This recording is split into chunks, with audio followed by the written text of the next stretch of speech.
Добро вечер, вие слушате радио канал 103, ова е емисијата Данси Макабре со своето 534-то издание, односно прво за 2023 година, кое што го носи под насловот хорор филмови кои што ќе бидат актуелни во 2023 година, односно традиционално секоја година првата епизода од Данси Макабре во календарската година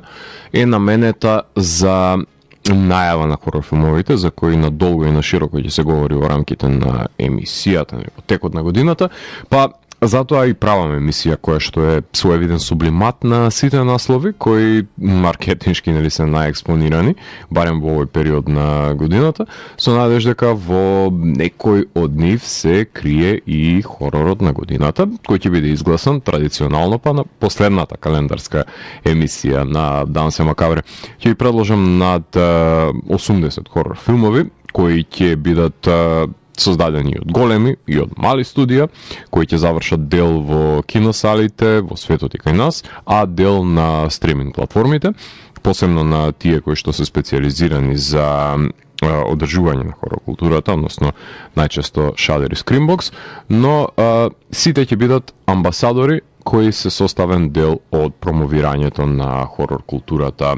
ширум светот, како што е составен дел и оваа емисија, веќе 14-та сезона поред. А на почетокот на емисијата имавте можност да слушнете 3 композиции од одличните панкери Anti-Flag, кои што го издадува нивниот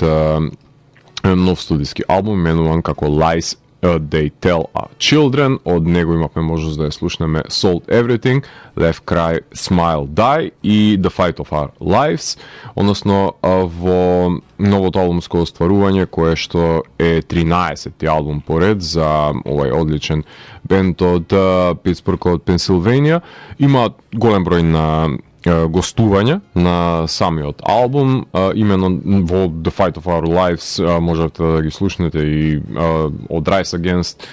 гитаристот и вокалистот, така свиреше и гитаристот на Bad Religion, односно ако повеќе сакате Minor Threat, Брайан Бейкер. Меѓутоа во продолжение ќе слушнеме уште 2 композиции кои што се наоѓаат на овој албум. Ќе слушнеме Modern Meta Medicine, односно таа е композицијата која што гостува вокалот на Killswitch Engage, и се разбира ќе слушнеме Victory or Dead, We Gave Them Hell, односно тоа е композиција за која што веќе има сработено еден видеозапис. Овие ангажирани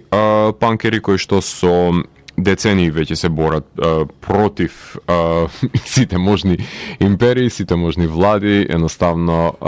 тие се поим за активизам во рамките на рок-н-рол културата, така што се самосвесни и моќни музичари кои што имаат што да кажат во нивните композиции и секогаш прстот го посочуваат на лажливите и на узурпаторите, односно на империалистите кои што сакаат да ни го уништат светот како што таков ние и го знаеме. Кои што кариерата своја ја започнаа со Die for the Government и поигрувајќи си со тој концепт до ден денес ги напаѓаат сите влади на светот на најдобар можен начин преку нивниот уметнички израз, така што продолжение ги слушаме Anti-Flag со гостување на вокалите на Killswitch Engage и на Die Totenhosen, односно вокалот Кампино гостува на Victory or Death. Данси Макабре е емисија во која 14 сезони се зборува за уметност во борба против лицемерието, зависта и користолюбието, и тука уметниците се вистински херои, а не политичарите, и секој издание е на мала победа против шундот и апатијата. Целта на емисијата е да го доближи квалитетниот филм до секој слушател и да воспостави диалог помеѓу уметноста и реалноста. Вечер имаме закажано полноќен тан со смртта по 534 пат. Јас сум Златко Ѓелевски, а ви останете со трансмисијата на канал 103 до крајот на светот.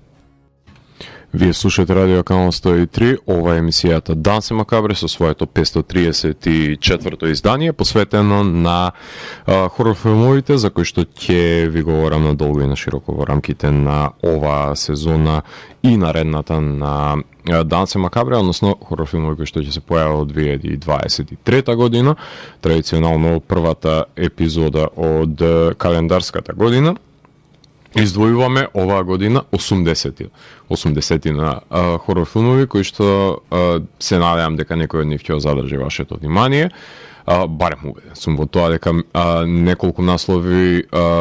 ќе останат запаметени до крајот на годината. Со оглед на тоа што традиционално веќе секоја година правам по еден преглед на слепо во првата епизода и најчесто правам една листа од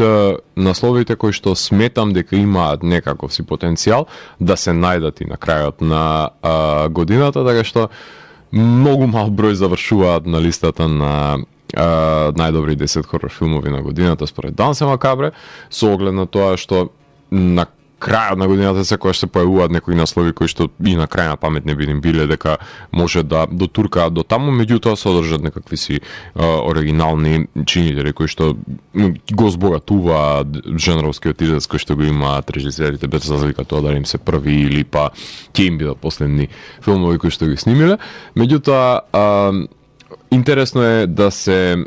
погледаме пред се понудата која што ја имаме и што не очекува за оваа година, со оглед на тоа што е доста диверзитетна, има голем број на оригинални наслови, меѓутоа има, се разбира, и ремейкувања, ребути, продолженија во франшизите кои што се постоечки и некакви си сомнителни адаптации. Искрено моје мислење е дека никој не може да се земе за право да коментира пред се за домашната кинематографија ако нема поин што се случува надвор од државата, што е аналогно и на плукањето или фалењето, например, на домашни фудбалски клубови, а да не пратите светски фудбалски лиги, лиги на шампиони, светски првенства. Нивен пандан би било во светски рамки фестивалите од А категорија за конкретно филмските фестивали, односно трагично е што моментално се одвива еден од најзначајните филмски фестивали во годината, ниту медиумите, ниту па гледачите се заинтересирани која е понудата на него, никој не сака да го постави прашањето зошто нема домашен филм на Санденс, па и на Берлинале оваа година во селекциите, успех кој се постигна со нестратегиско работење како и досега.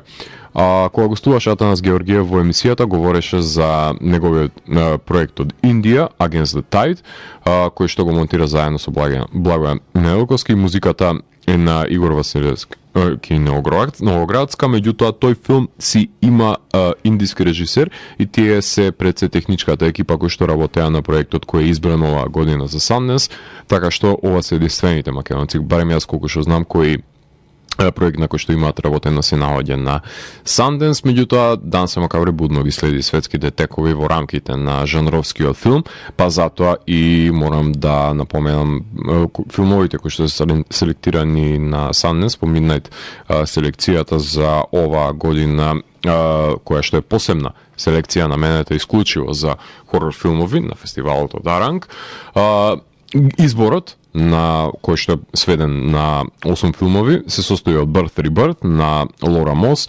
In My Mother's Skin на Кенет Дагатан, Infinity Pool на Брендон Кроненберг, My Animal на Жаклин Кастел, Onyx, The Fortuitous and the Talisman of Souls на Ендрю Баузер, Polite Society на Нида Манзор, Run Rabbit Run на Дейна Рид и Talk to Me на Дени Фипол. Talk to Me и Infinity Pool дигна огромна прашина оваа година. Вие напоменувам оваа листа заради тоа што во оваа листа на Midnight селекции изминатите децении излегувале филмови кои што се постаменти на жанрот, како што се Пила, како што е The Witch и огромен број на други монструозни филмови од кои што до крајот на годината ќе се зборува, така што се надевам дека барем Talk to Me и Infinity Pool ќе бидат едни од најквалитетните изданија кои што ќе ги имаме оваа година. Освен тоа што хорор филмовите може да се најдат на големите филмски фестивали, На почетокот на годината се одржуваат и фестивалот во Четенуга, Фантаспорто во Португалија, Final Girls во Берлин и Horror Hound Film фестивалот, кои што третираат исклучиво жанровски хорор филм, кои што се во првиот квартал на годината, така што дел од филмовите кои што ќе ги рецензирам, се надевам дека ќе дојдат од селекциите на овие филмски фестивали. Меѓутоа, имаме многу за работа денес, така што да почнеме што е можно побрзо. Првиот филм, Меган, премиера на 6 јануари. Алисон Вилијамс од Get Out се бори со најсовремената AI кукла во овој хорор филм во режија на наградуваниот филмаџија Джерард Джонсон, односно ова е неговиот втор филм, ако не се лажам. Првиот му беше одличниот Housebound, работен е според сценариото на Акела Купер, односно сценаристка на Malignant и на The Nun 2 и заснова на приказната која што е на Акела Купер и на Джеймс Ван. Некој мора да ја отпочна годината во големите киносали на хорор жанрот. Меган е филмот за оваа година, кој само досега има 63 милиони долари за работка од овие неколку викенди кои што беше на самиот бокс офис, плюс доаѓа од продукцијата на Blumhouse, односно компанијата која што стои зад филмовите на Insidious и Conjuring серијалот, така што се појави дигиталната форма која што имав можност да ја погледнам од Меган, кој некако си спојна сето тоа што сме навикнати да го гледаме од Чаки и сето тоа што може сите стравови кои ги има човекот во контекст на тоа како AI може да се заврти против него, се имплементирани во рамките на овој филм, во кој што оваа злобна кукла и тоа како добива сопствена свест и се врти против севкупниот човечки род пред се. Меѓутоа, под сето тоа има некаква се латентна приказна за родителствувањето и потребата пред се кој што ги има малото девојче кој што и губи неговите родители и старателството кое што стекнува сестрата на незината почината мајка, која што треба да се носи со предизвиците на кои што е или не е подготвена, што на лице место мора тоа да го дознае. Така што насреде ова семејна динамика која што е воспоставена доаѓа куклата која што сака да го уништи секој кој што ќе им нанесе условно речено зло на овие ликови, односно на создавачката на незината кукла и примарниот незин командер, ајде така да го наречеме, односно девојчето кое што ги дава наредбите на самата кукла да биде нејзина придружничка, односно најсофистицираната кукла која што некојаш е измислена, која што како и секој изум на Франкенштајн се врти против него. На 6 јануари исто така имаше премиера уште еден хорор филм, Candyland, за не беше блокбастерски поддржан овој филм, меѓутоа овој слешер е напишан и режиран од Џон Сваб, односно авторот на Ајде ред, и ја следи животната приказна на Реми, односно гумена од Оливија Лукарди, која што е навидум наивна и побожна млада жена која што се бара себе си, односно изфрлена од религиозниот култ во кој што учествува, станал збор за христијански фанатици од кои што излегува од една секта, бидејќи нема каде да оди, таа се препушта на тој условно кажано подземен свет на сексуални работнички кои што застанува на паркингот кај што се паркирани камионџи, односно познат како Lot Lizards, а покрај неа во филмот глумат и Сем Квартин, Ајден Бролин, Вирџинија Рент и Овен Кембл, односно станува збор за еден инди слешер. Одамна се нема случајно unrated верзија на филм да се појави, каква што беше случајот со Candyland, така што имате голотија колку што ви душа сака, со оглед на тоа што сепак проституција е во прашање и првиот кадар на најдобар можен начин тоа ќе го резолвира. А убиствата се и тоа како крвави, не штеделе на крв и не штеделе на специјални ефекти, со оглед на тоа што може би кинематографијата не е кој знае колку добра на ова дело, сепак е работен со мал буџет и е со големо срце и е еден од покрвавите слешер хорори што него ни очекува на почетокот на годината да се случи. Еден филм добива своја нов живот оваа година, со оглед на тоа што имаше својата официјална премиера на 13 јануари, Скина Маринк, односно виралниот хорор хит кој што пристигна дури и во киносалите и заработи $1 милион. Станува збор за инди хорор филм кој што е снимен со премногу скромен буџет за да може да се нарече во овој буџет и сам дојде до таа цифра само поради убавиот збор, односно ширењето од уво дека бил језив хорор филм. Искрено 4 пати се обидов да го изгледам и да ја почувствувам таа језивост, гледав најдоцна што може во најголема тишина, ама ете, не ме штрекна толку многу колку што тоа се случи во моите колеги во САД. Стана збор за две деца кои што се будат и откриваат дека нивниот татко го нема, пуштаат стари видеоснимки за да се справат со нивната несоница. Наскоро им стана јасно дека нешто ги гледа и се изобличуваат просториите во нивниот дом, значи се избегнуваат снимање на кадри во контекст на прикажување на овие деца во сингл, во двоплан, едноставно се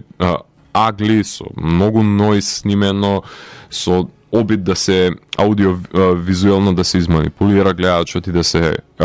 постигне ова естетика, односно да се допре до некаква сој субверзија, избегнувајќи ги нели каноните на поставеноста на драматуршката дело, каде што наративот нели се заобиколува и повеќе функционира на некаков се структурално драмниште, како еден абсурден потфат, како што Wavelengths на времето беше нели тој бизарен филм. Меѓутоа тука се одбрани сите невозможни кадри за да се образува некакво си чинодействие кое би можеле да го следите, меѓутоа со оглед на самата јукстапозиција која што се прави и со аудиоматрицата и со шумовите, односно со аглите на кои што е поставена самата камера, се обидува да излезе надвор во некаква си друга димензија и да допре на до сентиментот пред се на гледачот и да го штрекне на некое си поинтимно ниво. Така што доколку сте подготвени за овој тип на страв кој што е бил иницииран, Скина Маринке филмот за вас, 13 јануари, премиера имаше и Сик на Пикок. Очигледно дека слешерите оваа година изненадување, меѓутоа зададоа уште силен удар, уште еднаш посочува на почетокот на годината. Најчесто не се случува тоа, најчесто во летниот период доаѓаат на сцена, меѓутоа поради пандемијата, во овој филм Паркер и незината најдобра пријателка одлучуваат сами да се стават во карантин во семејна куќа на езерото, или барем така самите мислат. Уште еднаш Blumhouse, овој пат во соработка со Пикок, најчесто филмовите на Blumhouse Universal ги дистрибуира, меѓутоа овој филм одеше директно на стриминг каналот. Става збор за агресивен ковид слешер, користи акциони секвенции на кои што сте навикнати, например, да ги гледате во Scream, што е многу нормално заради тоа што Кевин Вилиамсон, сценаристот на Scream, е и сценаристот на Sick. Што се употребува една интригантна алатка со тоа што нели во ковид пандемијата сите користевме маски и во оваа ситуација искористени се маските да се потопени во хлороформ, што е една тропа која што може да биде корисна кога се прави еден пандемиски хорор филм и треба да некоја жртва да подлегне пред се на носењето на таа маска, така што имаме одмазда во контекст на инфициран од асимптоматичен лик, така што и таа тропа се вметнува во канонот на хорор жанрот и сето тоа Кевин Вилиамсон на најдобар можен начин го вметнува во рамките на жанровската кинематографија со овие стравови кои што ги имавме и ги имаме се уште од реалноста, така што ова се ковид елементи во функција на одмаздата на слешер хорор жанро, што сметам дека е вест чекор, само уште да не беа испокрадени сите хорор клишеја од Texas Chainsaw Massacre и Halloween, секи беше во ред во ова дело. Со тоа што интересен е коментарот дека постирањето на Инстаграм знае да загрози некој си живот, така што интригантни потфати направи Кевин Вилиамсон со ова дело и убав коментар стави во рамките на жанровско стварување во поглед на пандемиските хорор филмови. Џон Хајмс е режисерот на ова дело, а Марк Манчака, Джейн Адамс, Гидеон Адлтон и Дилан Спейпери глумат во филмот Sick. На 17. јануари, исто така може да погледнам There's Something Wrong with the Children,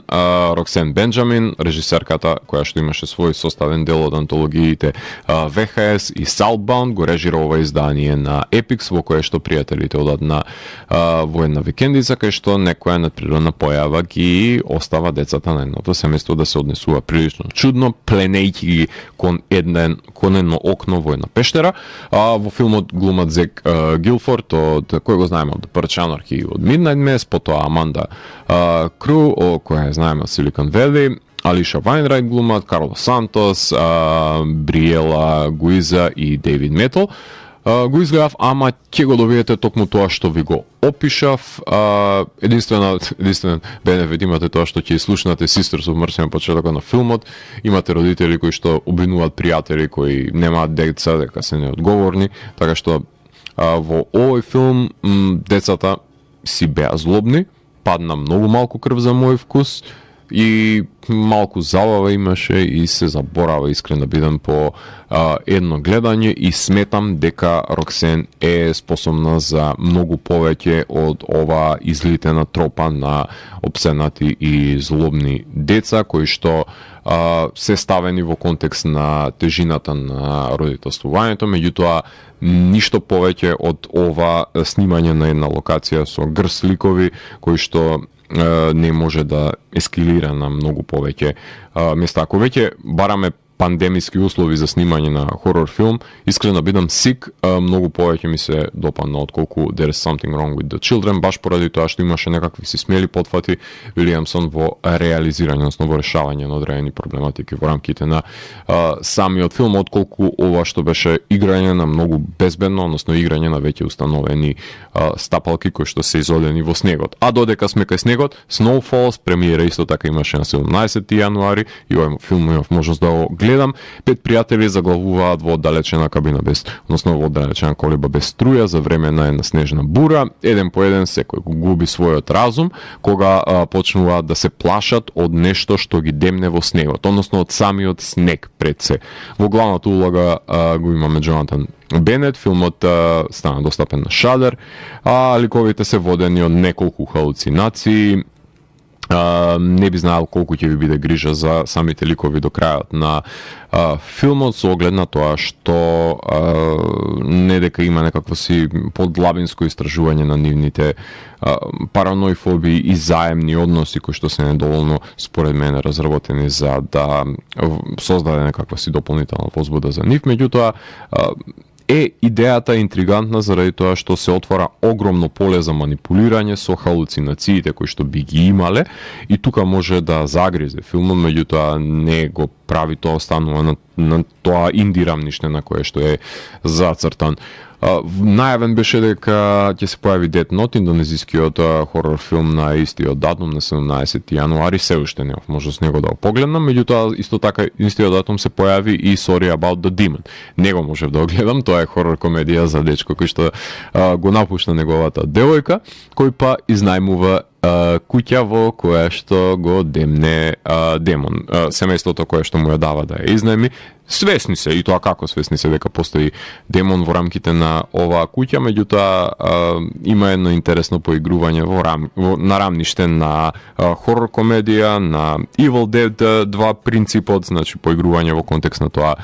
што е потребно за да се истера овој демон, да се избрка овој демон од куќата, или демонот да ги избрка луѓето од куќата, еден мора да победи. Така што е една лесна хорор комедија за гледање и уживање. На 20. јануари исто така се појави Kids vs. Aliens. Режисерот е одличниот канадски автор Джейсон Айсенер. Тоа е човекот кој што го сними, условно кажано,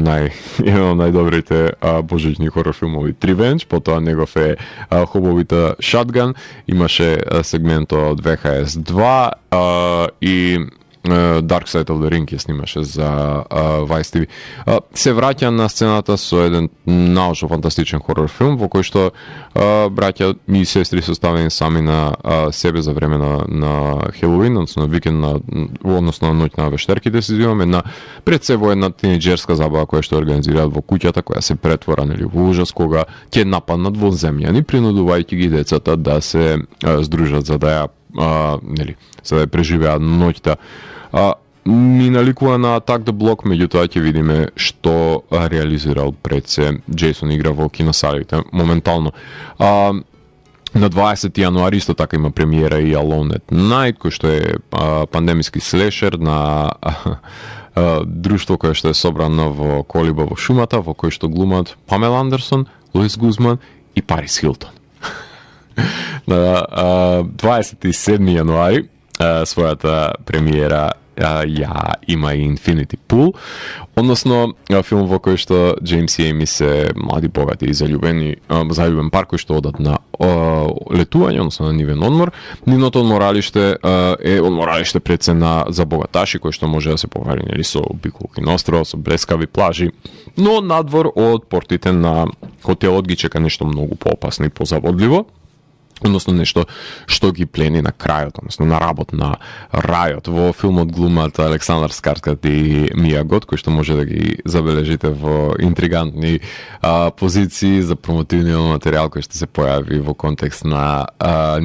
премиерата на филмот на Санденс, односно филмот е во режија на Брендон Кроненберг, синот на Деви Кроненберг, кој што ги има снимено Антивайрал и Посесор, неговото трето долгометражно остварување, а парот кој што се Джеймс и Ем се извинувам ги глумат Скарскарт и Колман. Меѓутоа тие се мамени заинтригирани пред се од мистериозната Габи, односно Мија Гот ја глуми, односно која постепено станува своевидна модерен скрин куин заради тоа што таа е иконичната сега веќе прл од серијалот на филмови кои ги сними со неа Тај Вест. Таа е таа која што ќе ги мами надвор од одморалиштето и ќе ги води во тие страшни, тие ужаси кои што ги наметнува. Сепак го поставува прашањето дали да бидат ликовите, односно им ја нуди некаква си опција, дали да бидат погубени или да доколку се доволно богати за да си го допуштат тоа да гледаат додека умираат, така што има и воајеризам во игра. Еден од најочекуваните филмови кои што би сакал да ги погледнам оваа година, Infinity Pool, огромни очекувања кои се надевам дека Брендон барем до сега ме нема разочарано и се надевам дека ќе заврши на крајот на годината во еден од најквалитетните хорор филмови и ќе бидам премногу строг за него доколку него направи тоа. 3 февруари, Knock at the Cabin, следниот филм, односно новиот филм на M. Night Shyamalan,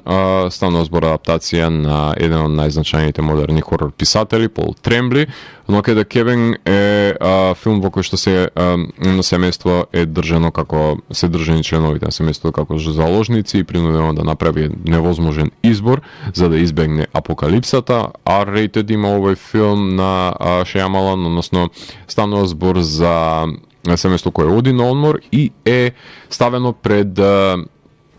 суден чин заради тоа што мора да изберат дали ќе ја спасат фамилијата или ќе го спасат светот. Не може едно и друго. Се базира на книгата Колиба на крајот на светот од Пол Трембли. 10 февруари, Consecration.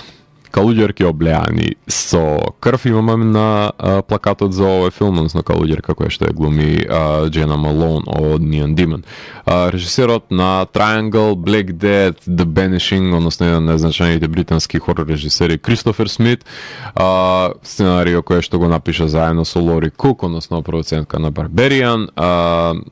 сценарио кој што се фокусира на ликот на Грейс, која глуми Милоун, која открива мрачни тајни во шкотскиот манастир по самоубиството на несиниот брат. Покрај неа во улогите кои што се наоѓаат во филмот ги глумат Дени Хјустон, Иан Пири, а композитор е Нейтан Халпери, односно човекот кој што стои за музиката на одличен Swallow и Watcher.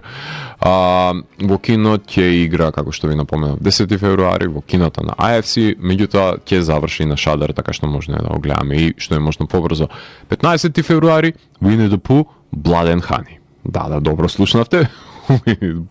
Станува ладнокрвен убиец во ова издание на 15 февруари, односно пои прасето Дивеат, од како Кристофер Робин ги напушта, која ќе замине на коледж и тоа ќе биде режисерското деби на режисерот Рис Фрейк Уотерфилд, кој го напиша и сценариото на овој филм, додека сме кај комични и прекумерни сценарии. 24 февруари Cocaine Bear, мечка навлечена на кокаин имаме. Филмот е начело со Елизабет Бенкс, инспириран од вистиниот настан, кој се случил во Кентаки во 1985 година. А Джими Уорден е сценаристот на овој филм. Фил Лорд и Крис Милер го продуцира, така што ќе биде насилно и ќе биде смешно ова остварување. The Out Waters треба да се појави исто така во февруари и покрај, нели, првичното поставување нема нешто по-конвенционално во пронајдената снимка на кошмарот во The Out Waters, ништо нема да би подготвени за ова вознемирувачко патување, така е најавено во промо-материјалот кој што го одгатнува режисерот на Роби Бенфич. Бенфич нели ги задоволува гледачите со еден смирувачки вовид пред да ја отвори темната бездна пред нив во ова лудило кое што наводно така ни посочува дека не очекува, така што многу се држат во тајност потоците за и околу овие представленија кои што ќе се појават на земјата. Премиера има на Screambox 10 март, Scream 6. Преживеаните од 2022 изданието на Scream го оставаат во збора за себе, само за да откријат дека го освети. Се уште не е готов со нив и се уште ќе ги прогонува. Ова година шестото издание на Scream е сместено во Нью Йорк, каде што е вратен ликот на Кирби Рид и едва чекаме да видиме што е следно во оваа одлична слешер франшиза. Филмот за жал нема да има Нив Кембел во актерската екипа, така што ова ќе биде првиот, наводно ќе биде првиот филм, првиот дел од серијалот на Scream без Сидни Прескот. Сепак ќе го врати миленикот на обожувателите Кирби, односно Хајден Панетиер, која што ја глуми, која во Scream 4 беше последен пат кога ја видовме и остана со отворен крај во овој дел од серијал, односно во овој филм од серијалот. Самара Вивинг најверојатно ќе биде новата Дру Баримор, а Джена Ортега глуми во помеѓу Њујоркчаните и Кортни Кокс би требало да се појави во овој филм. 17 март, премиера на 65, Сем Раими ги здружи силите со писателите на Quiet Place, односно Скот Бек и Брайан Вудс во овој оригинален научно-фантастичен трилер со Адам Драйвер, Ариана Гринблад и Клои Колман во главните улоги, кои што се вооружени со пиштоли во борба против диносаурусите. Holy Shit, премиера на 21 март, една црна комедија на Лукас Ринкер, која прикажува еден архитект кој што е заклучен во преностив тоалет на градилиште, кој е подготвено да детонира. Ексклузива уште една на Screambox. Family Dinner, премиера на 28 март, великденски хорор филм за оваа година, каде што тинејџерка оди на фармата на низината тетка за време на Великден, надевајќи се дека ќе добие помош за слабење, меѓутоа таа брзо се сомна дека нешто не е во ред на местото каде што оди. Покрај овој филм се надевам дека ќе погледнеме и Енис Мен, односно ова е фолк хорор филм во издание на Неон, сместено во 1973 година, битна година за фолк хорор жанрот, и е ситуиран во ненаселен остров во близината на британскиот брег, каде што волонтер за справување со диви животни се спушта во застражувачкото метафизичко патување кое ја предизвикува непреценизината контрола врз реалноста и ја турка во еден своевиден кошмар. Иако моментално нема закажано датум на издавање, најверојатно ќе го видиме во првата половина на годината, првиот квартал, така што Енис Мен е најочекуваниот фолклорен хорор филм за годината. Living with Chucky, 4 април, документарец за Чарлс Плей, која слави целата франшиза, значи во режија на Кира Елис Гарднер, со интервјуа од актерска екипа, вклучувајќи ги иконите како Линчај, Алекс Уинсен, Дженифер Тилија, се појавува креаторот на франшизата Дон Маншини и ќе заврши на Screambox. 7 април, The Pope's Exorcist. Расел Кроу глуми во филмот заснуван за животот на отец Габриел Аморт, кој важеше за главен екзорцист во Ватикан, иако нема објавен трейлер се уште на филмот, тој треба да излезе 7 април оваа година. Screen Gems е филмската филмските дистрибутери, продуценти, документарен филм направи за него Вилијам Фридкин пред неколку години, кој го рецензирав за другата моја емисија Видеологија, така што таму може да дознаете за неговите соочувања со таткото Аморт. Меѓутоа ќе има и своја играна верзија предводена од Расел Кроу. 19-тиот, односно 20-тиот филм, некаде каде што ви напоменувам за оваа емисија, април 14 има премиера Ренфилд, Николас Холт го игра длакеот на Дракула, односно Дракула овој пат глумен од Николас Кейдж. Николас Холт е Ренфилд, кој што долго време е уморен од страна на својот шеф. Тој наоѓа потенцијален откуп на сообраќајната несреќна полицајката Ребека Квинси, односно која е ваква фина. Потоа исто така глума во филмот,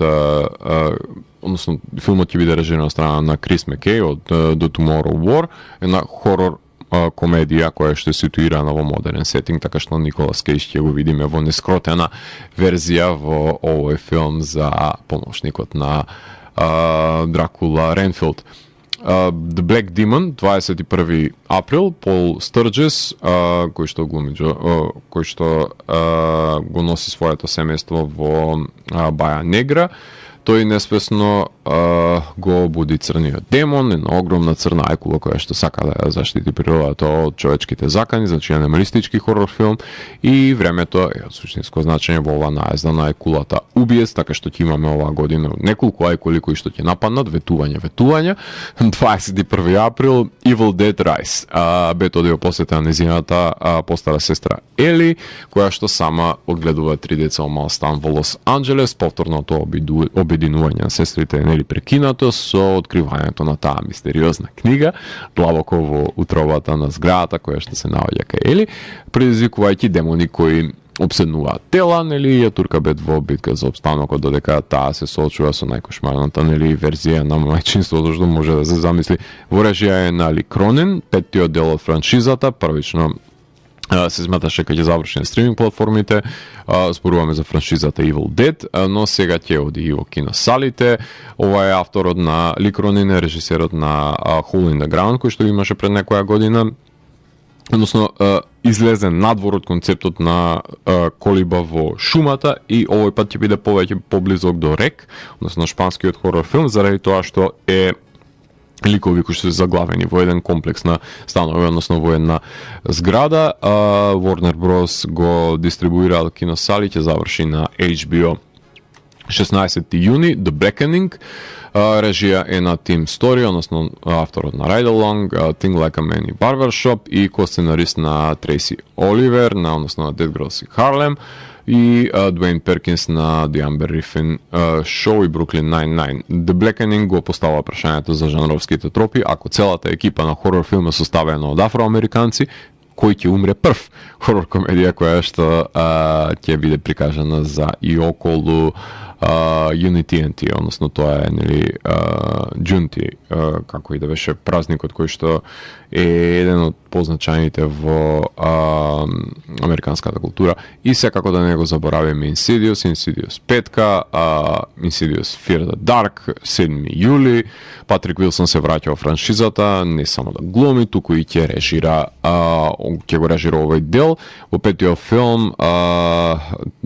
Джош Ламберт, кој што го глуми Вилсон, го остава својот син Далтон, односно глумен од Тај Симпкинс на колидж, само за да открие дека демоните од минатото на Далтон не го напуштиле целосно. Филмот е сместен 10 години по Insidious 2 и ќе го следи, нели, ќе замине ликот на Патрик Вилсон на исток, откако ќе го остави, нели, својот син на коледж. Ова ќе биде првиот филм од серијата што не го режира ниту Джеймс Ван, ниту Ли Вонел, и наместо тоа, нели, ќе му биде предаен во рацете на Патрик Вилсон, па да видиме што ќе направи тој со неговото режисерско деби. Тука може да направиме една кратка музичка пауза и овие 30 на наслови да ги оставиме на страна. Значи ја преполуваме тука некаде годината, а во продолжение ќе слушнеме композиции од уште еден ветеран од панк сцената, односно слушаме творби кои се наоѓаат на новото студиско albumsko ostvarување именувано како Every Loser на Iggy Pop, односно од неговиот албум ќе слушнеме Frenzy, Strung Out Johnny, Modern Day Rip-Off и Neopunk ќе слушнеме, односно станува збор за 19-тиот албум на овој титан на панк сцената, кој што во неговиот бенд членуваат Duff McKagan од Guns N' Roses, Chad Smith на тапани и од Red Hot Chili Peppers и Josh Klinghoffer на гитари исто така од Red Hot Chili Peppers, така што гостуваат и членови на Pearl Jam, Jane's Addiction, односно ги има собрано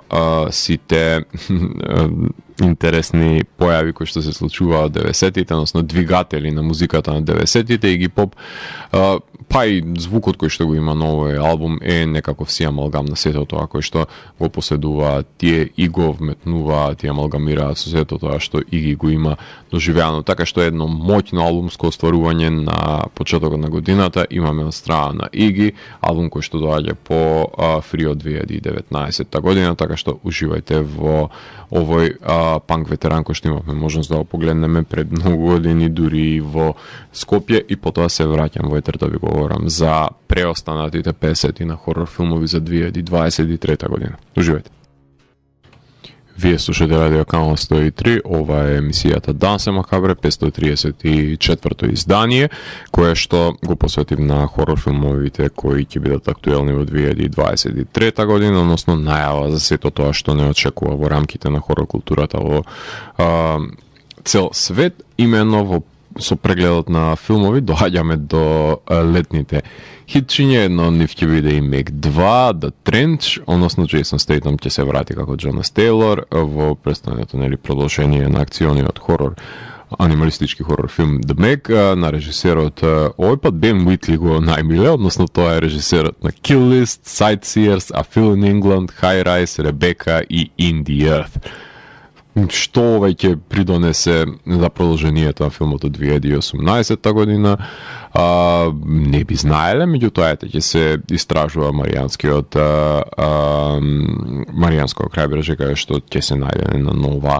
Ајкула, односно Деснецот. Така што да видиме дали CGI кулите ќе бидат барем убедливо сработени. The Last Voyage of the Demeter 11 август има својата премиера. Последниот филм на Андре Овердал е ова во најава, односно тој е авторот на одличниот Autopsy of Jane Doe, Scary Stories to Tell in the Dark, и се фокусира на специфично пред се поглавиот класичниот роман Дракула на Брам Стокер, односно каде што Хавиер Боте го глуми Дракула. Според некоја логика, ова е патувањето на бродот на кој што се наоѓал Дракула од Трансилванија до Британија, кој беше поместен за ова лето, дури сакаше самиот Нил Маршал да го сними филмот за ова патување, ама студиото во конкретно за овој проект повеќе му веруваше на Андре Овердал. Исто така на 11 август Haunted Mansion има своја премиера, односно Justin Simien, односно Dear White People и Bad Hair го режира новиот филм базиран на популарната атракција на Дизни, каде што мајката и нејзиниот син наидуваат на замок што повеќе од тоа што се представува дека е, односно првиот филм беше сниман 2003 година, ако не се лажам, со Еди Марфи во главната улога, а во овој филм ќе глумат Росарио Досон, Лакит Стенфилд и Оуен Уилсон, кои што само неколку од актерите и актерките кои што се појаваат во овој Дизни филм кој што е наменет за цела фамилија. 25 август премиера има и They Listen, престојниот хорор филм исто така на Blumhouse, односно тие слушаат. Сега нема многу податоци за сюжетот за сега во кој што треба да глумат Џон Чо од Searching и Кетрин Вотерсон од Alien Covenant, така што ова е интересна комбинација на избор на актери кои што би го привлекле сечие внимание. 8 септември премиера The Nun 2, Майкл Чевс, односно The Conjuring, The Devil Made Me Do It, режисерот кој што го има режирано го работи продолжението кое што повторно ќе го обедини Валак, глумен од Бони Аронс, и сестрата Айрин, глумен од Тейса Ферминга. Седничника луѓерки овој пат ќе се појават во Франција во 1956 година, со право кажано со големо негодување од моја страна. Не сум љубител за жал на The Nun, не знам колку има потреба од екзистирање на оваа дополнителна франшиза надвор од основната франшиза. Исто колку што не знам колку треба да постои 13. октомври, најверојатно ќе биде петок 13. кој би рекол да не е. Новата итерација на The Exorcist, овој филм е во режија на Дейвид Гордон Грин. Се види дека е директно продолжение на оригиналниот Exorcist од 1973 година, иако е наменет да биде директно продолжение, нели, од оригиналната трилогија сепак ќе остане канон во овој нов филм, дополнително 2 продолженија веќе го добија својот Greenlight, така што ова ќе биде прво сосема нова трилогија за Exorcist. Нормално резюмето на заплекот за заплетот е истото, тоа што нели дете кое што останува обседнато и бара помош од некој кој што има слично искуство, за тоа што свештеници се повикуваат да го избават ѓаволот. Еден Брстин повторно се појавува во овој филм, по оригиналниот филм. Дейвид според мене го постра серијалот на Хелоуин, ќе се серии на Екзорцист оваа година, така што моите очекувања се сведени на минимум. 27. октомври следува Пила 10, односно Со 10, 10 дел, кој што е подготвен да ги врати милениците на франшизата, вклучувајќи го и самиот Джигсо, односно служувалката, односно Тобин Бел, токму за време на Хелоуин. Проектот го режираше Кевин Гройтер, кој што ги режираше предходно Пила 6 и Пила 7, односно The Final Chapter, а предходно ги има монтирано од Пила 1 до Пила 5 и Джигсо. Значи тој е монтажерот пред се на Пила филмовите, кој што му ја дадоа довербата да сними 2 од серијалот и повторно се врати како режија. Овој пат на 10-тиот дел. Се разбира дека не знаеме ништо, меѓутоа ќе биде еден торчер хорор филм, како што веќе би очекувале, луѓе да заглават во стапици и Креймер да се одмазди. Ако некаква итерација негова би се појавила, не знам во кој контекст, дали како во флешбек од како беше починат од четворката па наназад, не би знаел точно во каква функција ќе биде, меѓутоа очекуваме да погледнеме. Ghostbusters 5 20 декември ја има својата премиера по успешното релансирање франшизата со Ghostbusters Afterlife од 2021 година. Sony Pictures се продолжува семејната сага на Шпенглер со садот извршен продуцент на филмот Кил Кинан, односно тој е авторот на Полтергест и Монстерхаус, која презема улогата и на режисер. Ако биде забавен како Afterlife, нема да утне, се разбира. Филмови кои што немаме се уште датум, меѓутоа се надеваме дека ќе погледнеме во рамките на 2023 година. Boys Afraid. Порано наречен Disappointment Boulevard, филмот е опишан како интимен повеќе деценијски портрет на еден од најуспешните предприемачи на сите времиња, а јас би го нарекол Жодоровскиот филм кој што Ари Астер го има снимено со Жоакин Феникс, Паркер Пози и Пети Лапуене и многу повеќе. Едноставно ова е една извитоперена хорор комедија која што само Ари Астер знае да ја сними, само да ја подсетам дека имаше еден прекрасен краток филм кој што беше бизарен, кој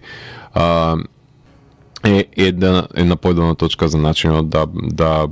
сосредоточите колку е болна неговата комедија, односно Strange Things About the Johnsons, ако не се лажам беше. Куку, исто така, ќе се појави оваа година. Режисерот на Луз, Тилман Сингер, се враќа со уште еден хорор филм. Деталите заплетот се разбира дека се оскудни. Меѓутоа, актерската екипа ќе ја сочинува Ден Стивенс, Джесика Хенвик, Хантер Шафер од Еуфорија, потоа Мартон Чокас, Грета Фернандес и Јан Блудхарт од Блус, се разбира. Наводно, Dark Harvest ќе го погледнеме оваа година, сместен за време на Хелоуин 1963 година, хорор романот на Норман Партридж, сега веќе култниот хорор роман Dark Harvest се ќе заврши најверојатно на голямо платно во режија на Дейвид Слейт, односно авторот на 30 Days of Night серии, односно епизоди од серијата Hannibal и Hard Candy. Секоја есен тинеџери во мал град во Среден Запад на Америка учествуваат во лов на фаќање на Sawtooth Jack, додека Dark Harvest првично се очекуваше да биде објавен минатата година и годината предходно. Наводно доби R оценка и дава надеж дека може би адаптација конечно ќе биде објавена за време на Хелоуин.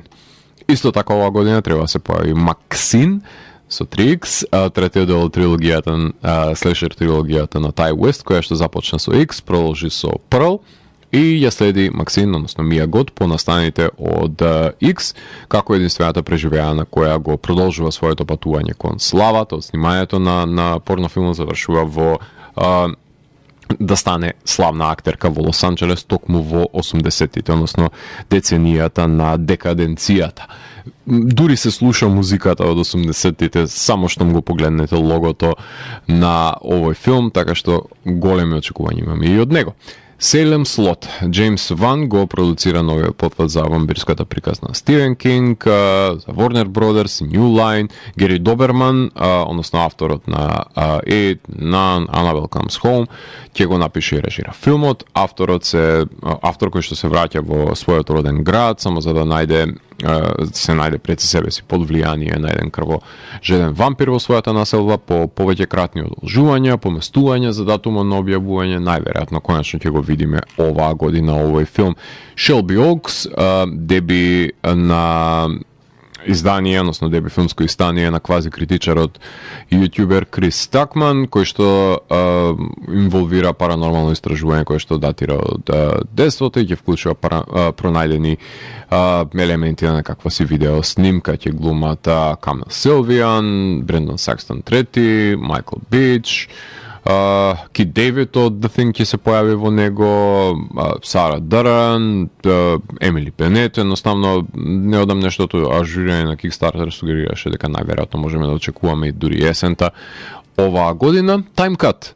Исто така мора да се напомене, сценарист и режисерот на слежер комедијата Фрики повторно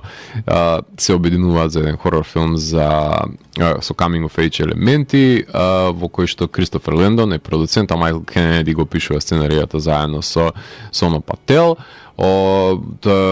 Marvelous Mrs. Maisel. Хана Макферсон, од која што знаеме од Into the Dark, го режира Time Cut и неодамно е опишан како една хорор верзија, односно научно-фантастично од враќање во иднината. Run Rabbit Run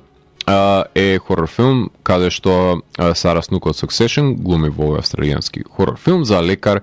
за клиника за плодност, чија што 7-годишна ќерка почнува да се однесува се почуно по доаѓањето на мистериозниот зајак, филм кој што ја има својата премиера на мине селекцијата на Sundance за Carver Films. The Strangers исто така ќе добие свој ремейк на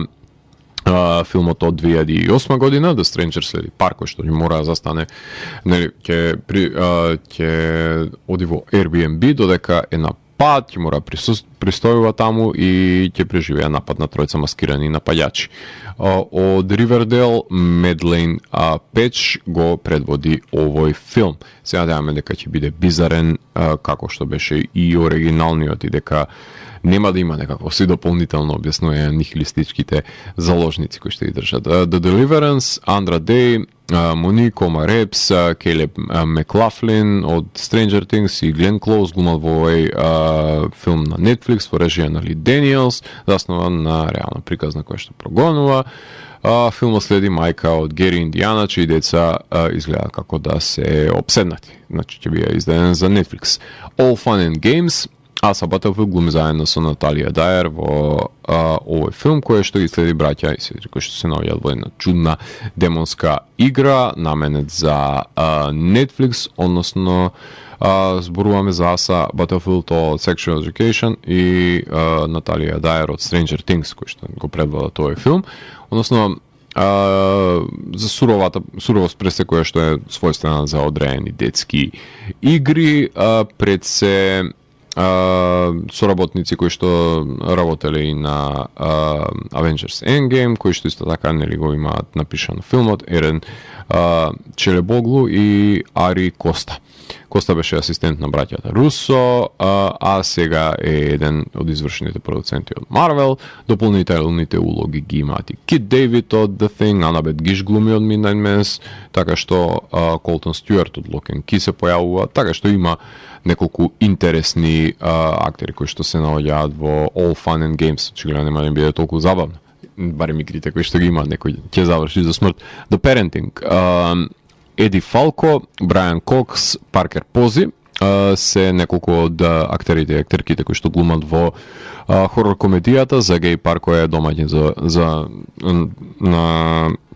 еден викенд со своите кај своите родители, што набрзо ќе откријат дека се појавува некаков си антички зловен ентитет, додека сме кај комичните потфати. Night Beach го имаме, Еми Адамс ќе глуми во овој филм кој што е заснат за истоимениот бестселер. Следи во него се случува кај што мајка останува дома, која открива дека може да се трансформира во куче, па нели од тука доаѓа и самиот наслов Night Beach.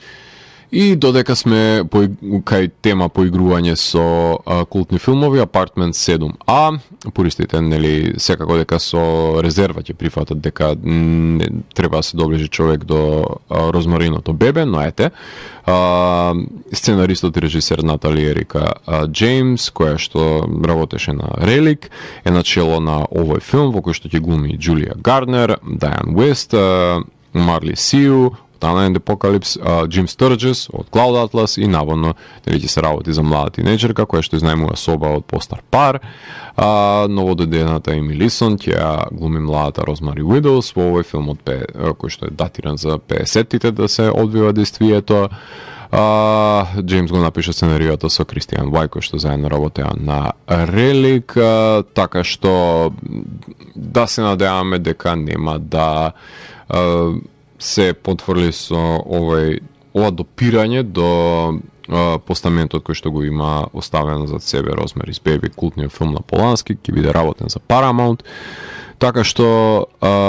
еден од филмовите кои се надевам дека нема да разочараат, Birth Rebirth, еден од филмовите кои што ви го напоменав, сценарист и режисер е Лаура Мос, кој што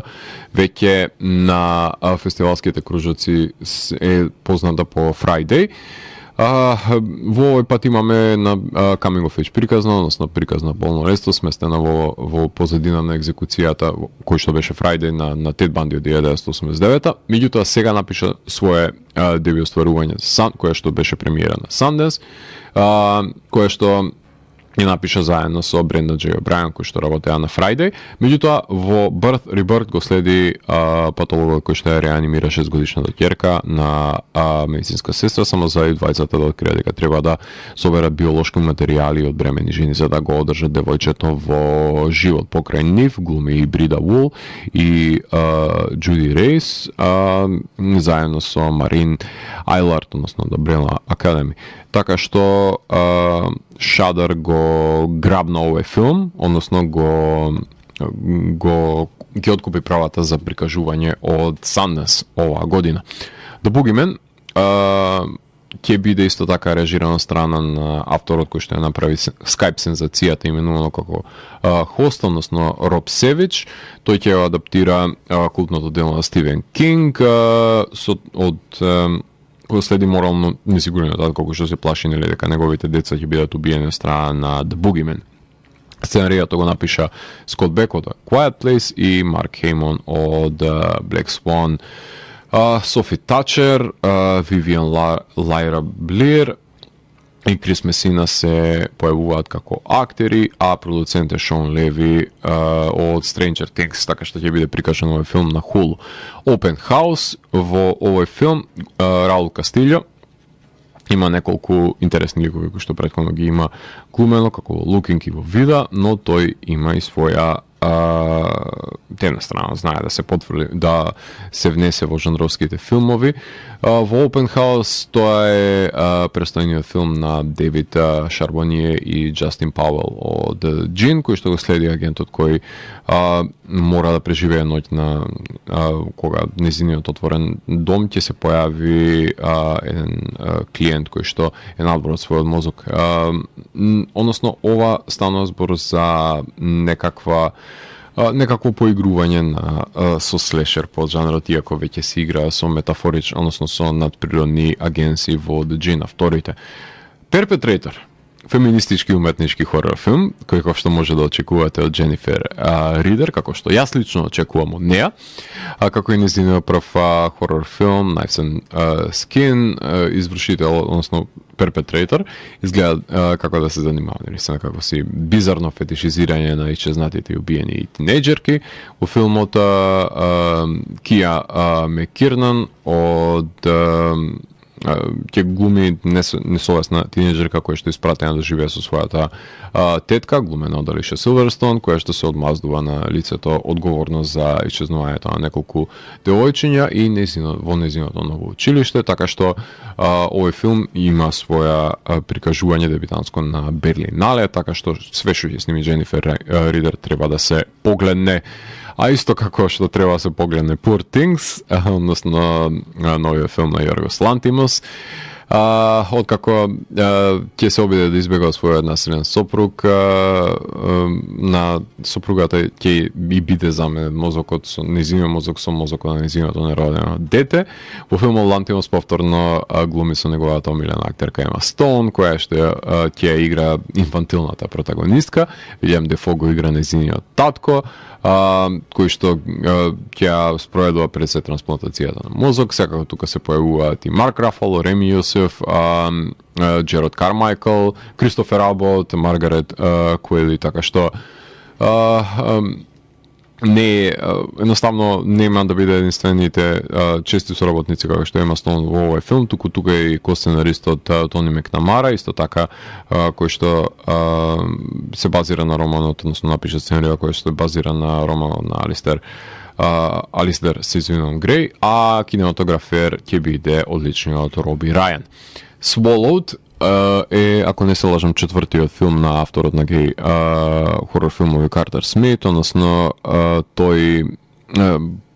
филмот е поделен како една љубовна приказна, боди хорор и криминалистички трилер, каде што Дом договори сделка за дрога за да му даде финансии на својот најдобар пријател, односно дополнителни пари пред да го напушти градот, но тие на крајот шверцува повеќе од тоа што се пазариле. Джена Мелон и Марк Петон од Nightmare on Elm Street 2 глумат како антагонисти во филмот. Ќе игра на Overlook и на Fantastic Fest, ако не се лажам. Totally Killer, креаторката на Fresh Out the Boat и режисерка на Always Be My Maybe, Нахначка Кан ќе го има своето хорор дебют со Totally Killer, значи слешер комедија во која главните улоги ги толкуваат Кирен Шипка од Black Coast Daughter и авантурите на Сабрина, потоа Джули Боуен, Оливија Холт, Рендал Парк, односно стана збор за едно враќање во иднината, каде што се соочува со Final Girls. Totally Killer во филмот Шипка патува во тинеџерските години на незината мајка со цел да го спречи убиството на неа во денешно време. Така што ова ќе биде дистрибуирано од Амазон, ако не се лажам, а работен од страна на Blumhouse. И тука може да направиме една кратка музичка пауза и во продолжение на емисијата да ги слушнеме најагресивниот бенд за денес, односно Obituary.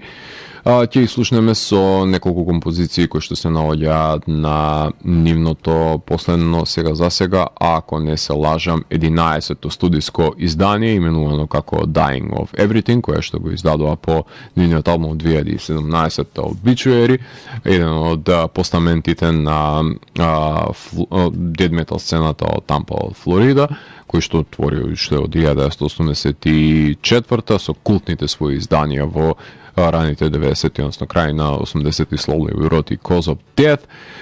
кои што се вратија по прекрасниот албум Frozen in Time и не запираат браќата Тарди со нивните силни удари кои што ги задаваат во овој условно кажано мастодон на death metal звукот, препознатлив од првиот вресок на Тарди и првиот удар на тапаните на браќата. Од овој албум Barely Alive ќе слушнеме The Wrong Time, Without a Consciousness, и Dying of Everything, односно насловната тема. Така што во продолжение слушаме култните Obituary, постамент на дед метал сцената, кој што се појавија со ветераните со еден нов студиски албум кој ја има моќта на секој риф кој што претходно сте го слушнале од нив и секако едно грандиозно ми темпо со кое што се кршат коски на нивниот звук, така што продолжение на емисијата слушаме Obituary, за да се вратам назад за да ви проговорам за уште 20 и на 30 хорор филмови кои што ми преостана за во рамките на овој преглед на хорор филмови за 2023 година. Вие слушате Радио Канал 103, ова е емисијата Дансе Макабре, 534-то издание, именно како хорор филмот во 2023 година, односно е на најава сето тоа што ќе очекуваме да погледнеме во рамките на оваа година. Се надеваме дека што е можно поскоро ќе може да добиеме некаква си дигитална верзија на The Whale, меѓутоа тоа нема да го спречи Дарен Аронофски да работи на неговиот нареден проект, која што е во предпродукција, односно филмот Adrift за рибарски брод кој што открива напуштена рибарски брод кој што открива напуштена јахта со некаков си чуден повик за помош, односно тој се согласува да преземе контролата врз него да го влече до пристаништето, но наскоро открива зошто го нарекуваат брод со духови.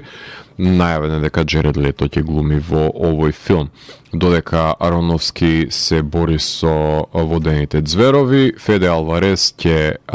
снима некое продолженијата за сагата на Елиен. И.Л. Кац е најмен да го режира филмот Азраел, најверојатно според демонот, насловен филм во кој што ќе глуми Самара Уивинг, ќе глуми Реалест и Катарина Унт. Бекет исто така се наоѓа во фаза на постпродукција, односно филм во кој што нажалостениот Кевин, односно тажениот Кевин, кој што го мачат нели екзистенцијални пориви и кризи на идентитет. Тој го се запознае со Бекет, односно вештарка која што ја менува незината форма, која може да ги канализира мртвите во најнеобичен начин и можеби на Кевин ќе му даде одговори на кои што тој ги бара. Алберто Коредор ќе биде режисерот на овој филм, Фреја Ален, Сафран Бероуз и Питер Мулан ќе глумат во него. Blood е филм за Джес, која што е разведена медицинска сестра, која со незината ќерка и малиот синовен се сели во незината стара куќа, набра го посместувањето ове некаснато од куќа, која што резултира во мистериозна инфекција која што ја шири каснувањето. Бред Андерсон е режисерот на овој филм, односно еден култен хорор режисер кој што Session 9 го има режирано, ако не се лажам, а во филмот ќе глуми Федерик Ален, Родриго Бейфус и Ерик Атавейл. Баба Канвари, еден од тие модерни инди режисери кои што се поретко снима лош хорор филм, односно тој е авторот на, ако не се лажам, Under the Shadow беше негов беше Wounds и I Came Here, или како и да беше наслов на неговото последно моќно филмско остварување, тој ќе сними едно продолжение за сагата познаваната како Cloverfield. Исто така ова година ќе може да погледнеме Косметик, односно филм кој што ја раскажува надприродната приказна за смртоносната потрага на една девојка по незиното физичко совршенство. Режисери се R.H. Норман и Мишелен Пит. Криперс исто така ќе биде реализиран ова година за група истражувачи кои што истражуваат некаков си стар напуштен хотел, наидувајќи на чудно надприродно суштество и една група на пријатели кои што бара нели легендарно скриено богатство. Марк Класфелд ќе го режира овој филм во кој што ќе се појават Лоренс О. Форан и Брендан Килкук. Крфју е филм кој што следи бунтовна тинеџерка која е испратена да остане со незината баба во западен град, чии што западниот дел на САД, чии што чудни традиции вклучуваат полициски час кој што нели се забранува секој да излегува надвор на вечер. Адам Рендол ќе биде режисерот на овој филм. Don't Open the Door е филм во кој што еден млад човек ќе кажува на својата нова девојка дека ја сака за прв пат, потоа се наоѓа на ред за кошмарното проклество кое што го тврдат сите нејзини дечковци кои што дошле пред него. Режисери се Мет Лесли и Стивен Джей Смит, а во филмот ќе глуми Даг Джонс, потоа Алексис Кнап, Шайло Фернандес и Кристофер Бакус. Даст е филм во кој што во град кој што е заларовен од страшни бури со урагани кои што носат прашина, млада мајка е прогонета нејзината минато и станува убедена дека мистериозното присуство појава со мистериозно присуство се заканува нејзиното семејство за време на вонредни мерки кои што прави за да го заштити од овие наплеви. Кери Кроус и Вилијам Джонс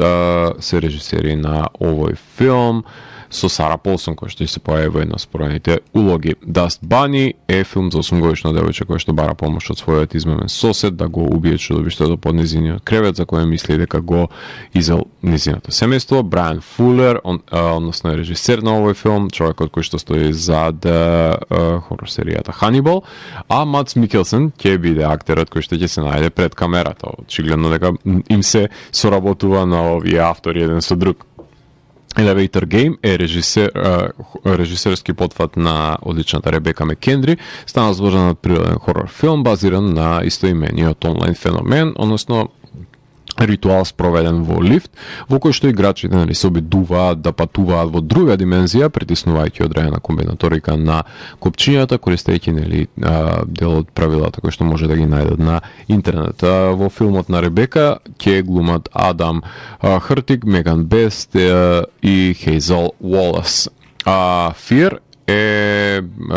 филм во кој што ќе биде во режија на Деон Тейлор. Станува збор за филм во кој што е потребно бегство од некаков си викендување надвор од градот, кој што се претвора во кошмар поради воздушна закана. Джозеф Сикора, Руби Модин и Ени Илонзех ќе се појава во главните улоги. Netflix серијалот на слешер филмови Fear Street ќе добие и своја четврта итерација оваа година, исто како што ќе биде реализиран и филмот Феликс, односно филм во кој Чарли и Джими снимаат метафилм кога кај нив доаѓа еден вентрилоквист со кукла по име Феликс, кој што текот на времето почнуваат да се случуваат многу настани кои што се необјасниви за нив, додека не откријат дека куклата си има свој мозок. Џон Кисак ќе биде режисерот, Бенџамин Еван Ейнспорт ќе биде актерот во овој филм. Исто така оваа година ќе може да погледнеме ново, односно технички шесто издание од серијалот Final Destination, овој пат ќе биде сместено на брод. Ќе го погледнеме некаква си итерација во филмскиот серијал за Omen, The First Omen, кој што ќе биде наречен наводно правата ги разрешија за и околу петок 13 и конечно ќе може и името и ликот на Джейсон на едно место да се појават и Кемп Кристал се разбира. Се надеваме дека, односно Кристал Кемп, се надеваме дека ќе биде на некој начин разрешена ова легална проблематика за да погледнеме конечно некакво си продолжение реимагинација како кој милува и да го дефинира петок 13. Hell of a Summer исто така ќе биде реализиран. Енди Мускети, односно авторот на новата адаптација на It, ќе прави уште еден ремейк, односно The Howling, врколачкиот хорор филм ќе биде негов, а додека сме кај ремейкување, односно продолженија, The Death Train to New York е ремейк на корејскиот филм Train to Busan од 2016 година, за татко кој што патува со својата ќерка во за време на избунување на зомби апокалипса, во режија на еден од моите најомилени азиатски, односно азиски се извинувам режисери, Тимоти Ахјанто.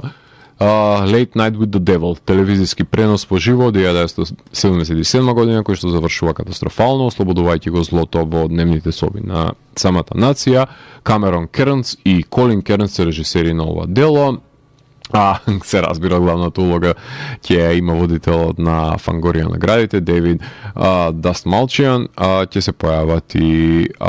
Файсал Бази и Лаура Гордон. The Lost Boys ќе има своја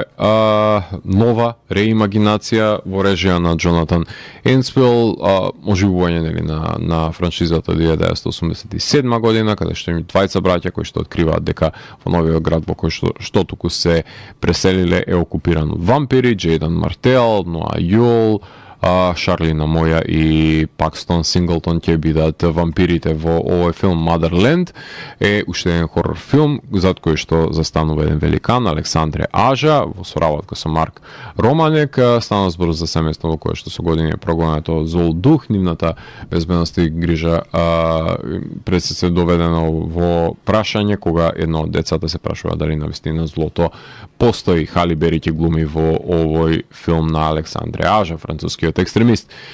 New Fierce Eve следи тројца најдобри пријатели кои што неволно се подготвуваат за годишната новогодишна забава за Харпер Хупер Сизвином Industries, која што станува смртоносна кога некој убиец ќе се појави на забавата. Ерик Хаскинсон е режисерот, улогите се на Дейв Шеридан, Фелижа Роуз, Хана Фирман и Вейн Д. Бърде Джуниор. Носферату. Се надеваме дека ќе може да го погледнеме оваа година, дека ќе има сили Роберт Егерс да го комплетира. Станува збор за таа фамозна готска приказна за обсесијата помеѓу млада жена во Германија и во 19 век и древниот трансилвански вампир кој што ја демне, носејќи ужас, не раскажан, ужас во себе. Станува збор за филм во кој што ќе глума Николас Холт, Бил Скарсгард и Лили Роуз Деп. Се надеваме дека Роберт ќе го сними оваа година и ќе може да уживаме во неговата прекрасна визуализација, ова црно-бело дело. И секако уште еден великан се враќа на големата сцена, ако веќе не беше присутен со Crimes of the Future, најзначајниот хорор филм за минатата година за мене. Овој пат ќе го сними филмот The Shrewds, во кој што Карш, иновативен бизнисмен и ожалостен вдовец, прави уред за поврзување со мртвите. Режија, значи Дейвид Кроненберг, улоги Леа Сейду, Винсент Касел, што би сакале повеќе од тоа. Suitable Flash, филм во кој што психијатарка останува обсената со еден од незините млади клиенти, кој што има повеќе личности. Джо Линч е режисерот, односно Wrong Turn 2 беше негова. Улогите се на Хедер Греем, Джуда Луис, Барбара Кремптон се разбира и Брюс Девидсон. ВХС 85, хорор антологијата, овој пат ќе ја предводат Дейвид Брукнер, односно режисерот на новиот Hellraiser, Скот Дериксон, режисерот на Sinister, потоа своји сегменти ќе имаат и Наташа Кермани, Майк Пи Нелсон, Джиджи Сол Гереро, а во улогите ќе се појават и Дени Дите, Джастин Джонс, Ари Галегос и многу други. Да се надеваме дека Майкл Доерти конечно ќе го објави неговиот Trick or Treat 2, ако воопшто се случи тоа и оваа година, или и оваа година само ќе го најавуваме и никогаш нема да го погледнеме.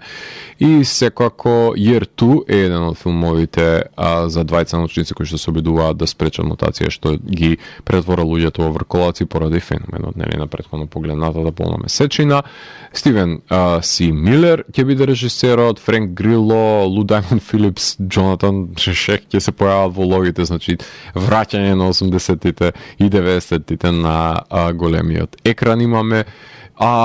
Се надевам дека имате можност да го погледнете оваа година The Pale Blue Eyes со Кристијан Бейл и неговиот помошник кој што глуми ликот на Едгар Алан По, кој што истражуваат едно мистериозно убиство во овој периодичен хорор филм кој што имавте можност да погледнете на Netflix.